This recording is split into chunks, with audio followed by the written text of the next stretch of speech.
भैया मैं बैठ जाऊं यहाँ पे? 64 नंबर? तो भैया पागल है क्या तू? मैं ना लगाता हूँ सट्टा वट्टा।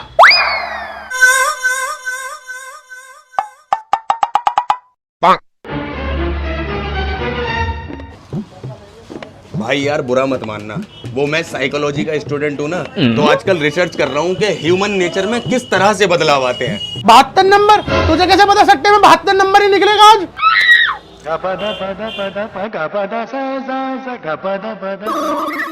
जिस किताब में से तू ये सब सीख रहा है ना, उसकी छपाई मैं ही करूँ। 13 नंबर गली में घुसते ही कारखाना। कोई डाउट हो तो आ जाइए।